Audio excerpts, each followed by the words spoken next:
As you may know, on March 19, Attorney John Deaton filed his letter of motion on behalf of over 10,000 XRP holders to intervene into the lawsuit, which means that those holders would essentially become a party to the litigation. Now, this would grant them the ability to get involved in discovery, and perhaps most importantly, for them to submit a motion for summary judgment to the judge in which personal statements by individual XRP holders could be submitted to show the judge how this lawsuit by the SEC, which is supposed to be protecting them, is instead hurting them.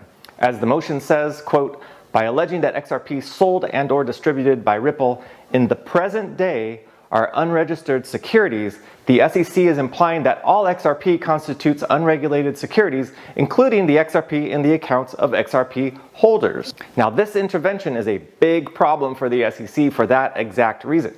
The SEC's whole purpose is supposed to be to protect the purchasers of XRP, and instead you have 10,000 of them coming forward and saying, you're actually hurting us. No, thank you for the protection. We'll pass. I, as an SEC lawyer, my very existence is supposed to be to protect individual investors. And here I have this big case with lots of eyes on it, and I have tens of thousands of people basically wanting to get into the litigation against me. I mean, that's like you're a cop and you show up to arrest a guy and all the victims start shouting at you to leave him alone. Now, I have to give props to the lawyer here. He does a good job of downplaying this by telling the court that there's also a lawsuit against Ripple for selling unregistered securities, and that kind of negates the weirdness somewhat, but it's still there everywhere, highlighted by the fact that most of the cases the SEC cite to in its letter against the intervention reference cases where the intervention by the purchasers of securities that they wanted to jump into the lawsuit and go after the sellers of the unregistered securities, not the other way around, not against the SEC.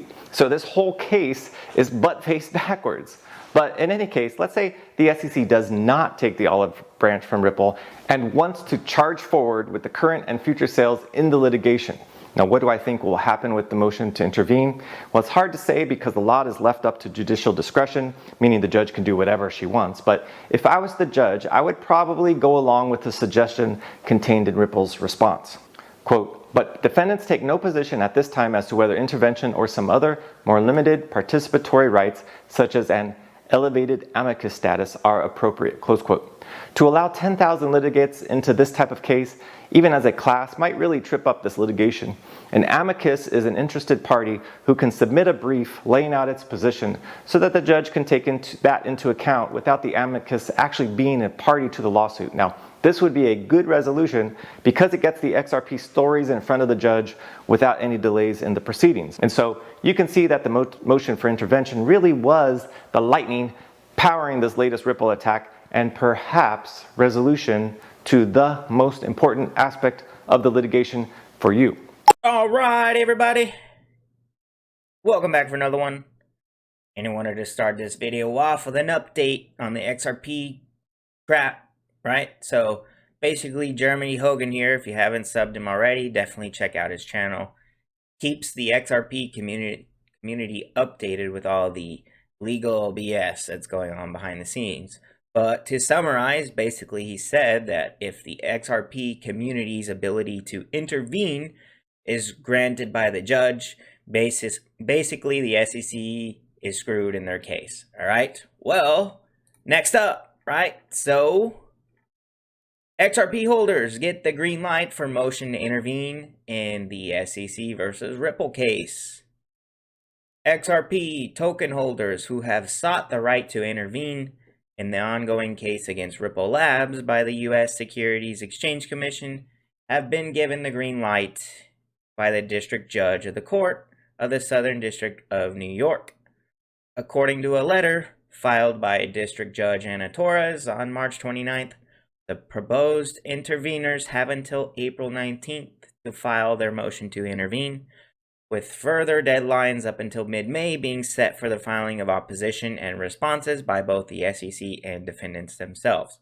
So Jeremy Hogan, the professional in the situation, one of them, has said that this is really going to screw up the case for the SEC, and well, the judge gave it the green light. So there you go. Also, some more bullish stuff for XRP, right? So Ripple acquires 40% stake in Asia's leading cross-border payment specialist, Tranglo. Ripple, the leading provider of enterprise blockchain solutions for global payments. Now, take note, right? What did they say? Ripple, the leading provider of enterprise blockchain solutions for global payments. This is an article written by Business Wire, which is a Berkshire Hathaway company. Berkshire Hathaway is owned by Warren Buffett, right? And they just made a big investment into Bank of America last year. They basically doubled down on Bank of America.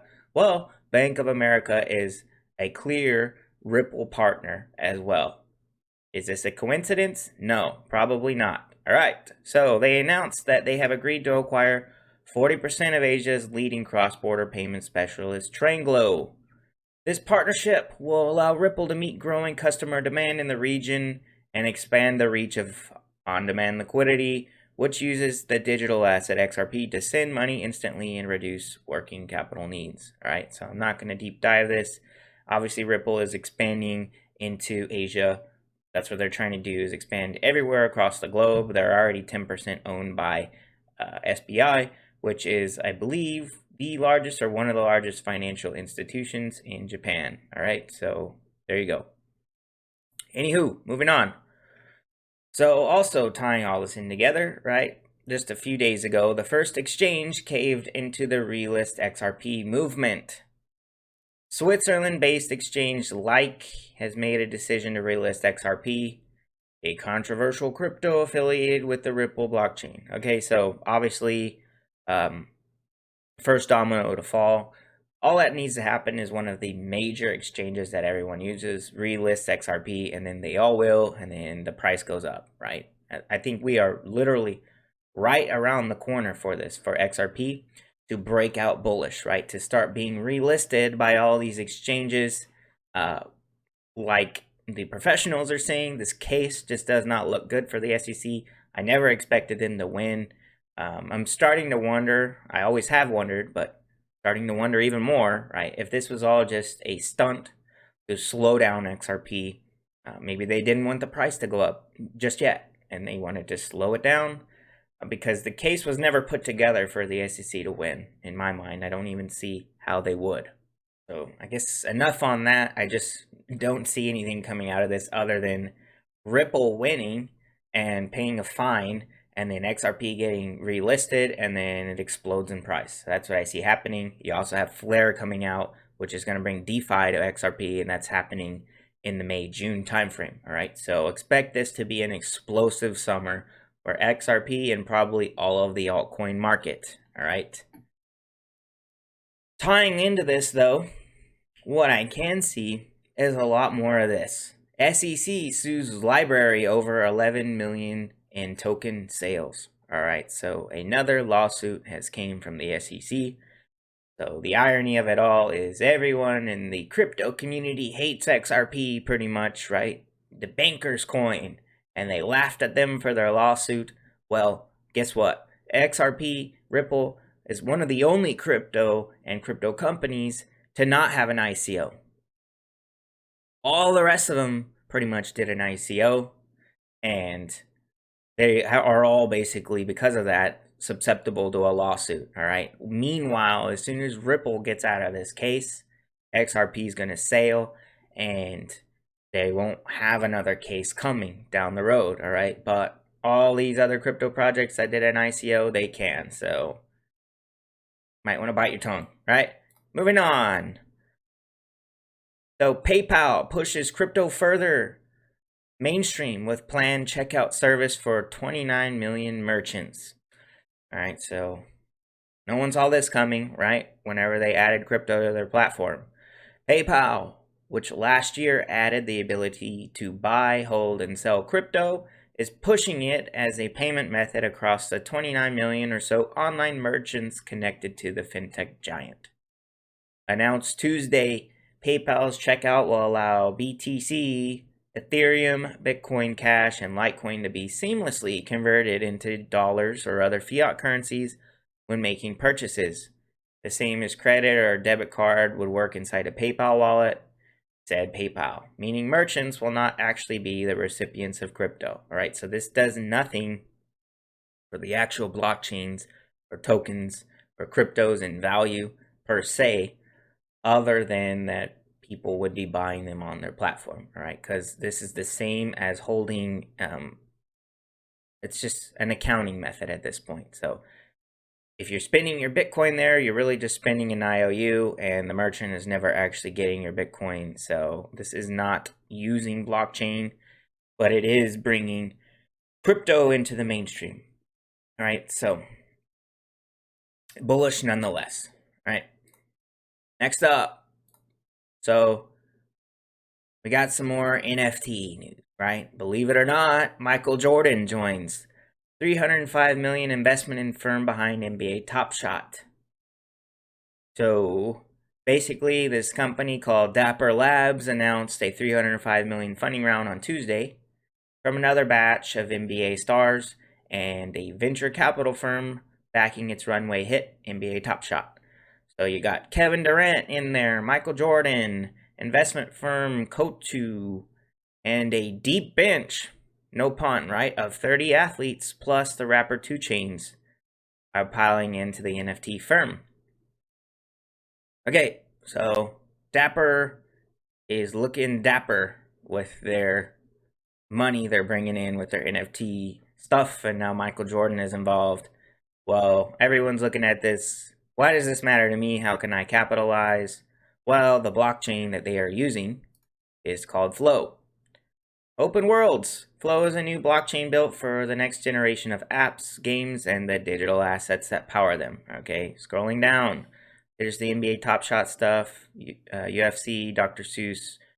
Get it? Crypto Kitties in there. Legendary. So anyway, if you want to make a play or try to make a play on this NFT stuff, Flow is the platform, right? But one thing to really look at is this circulating supply, right? So there's only 2% of all existing tokens or the crypto itself are circulating, meaning 2%, right, at 1 billion market cap. That's really high. At a fully diluted, the crypto project per se is already worth $45 billion. That's extremely high. Now, this could still blow up in price, right? But be prepared if you were per se holding on to this crypto to see it dump, right? Because 98% of the tokens are held by the people that made them, right? Or that invested in them, and so on. So do you think Michael Jordan and Kevin Durant are going to be like, hodl, never sell, whenever their investment is up by however much? Or do you think they might just say, dump it, right? So just keep that in mind, right? Michael Jordan's not going to hodl. Michael Jordan's going to capture those profits. Another one. Mark Cuban, and Mr. Palapatia back NFT marketplace Super Rare's 9 million Series A. So more investments by more billionaires into NFTs are happening. Just wanted to point a couple of these out to you in case you wanted to explore it. But the thing about Super Rare is Super Rare runs on Ethereum. Do I need cryptocurrency to buy items on Super Rare? Yes. All transactions are made using Ether, the native crypto to the Ethereum network, which powers Super Rare. Coinbase is an easy place to buy Ether using a bank account if you haven't used crypto before. So there you go. If you want to try to capitalize on either of these NFT investments, there you go. Flow is the one for NBA Top Shot, and Super Rare uses Ethereum.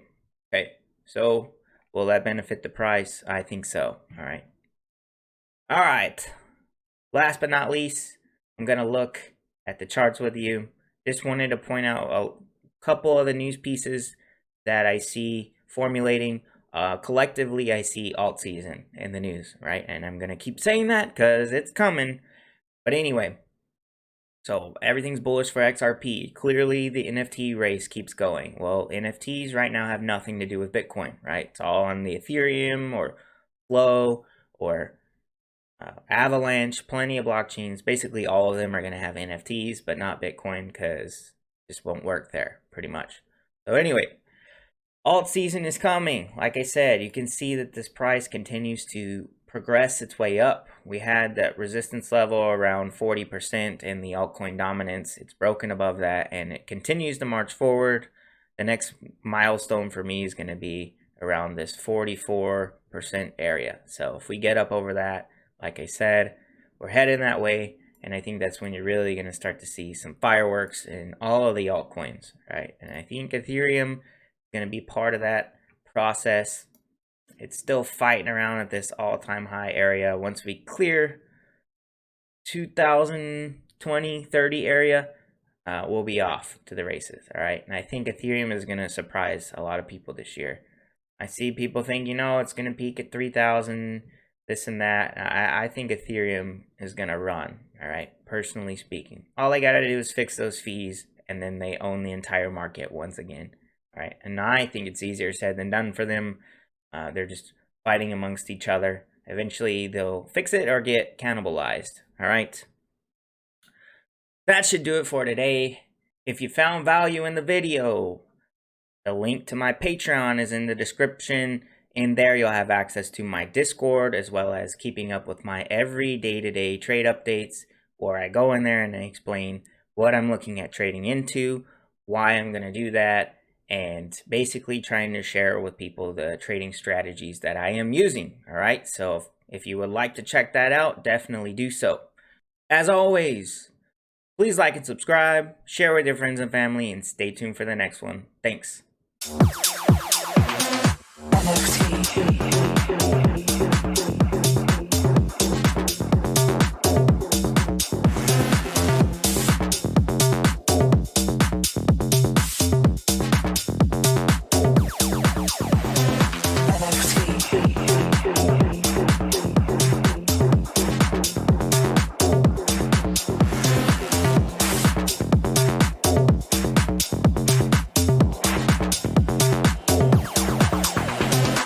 NFT.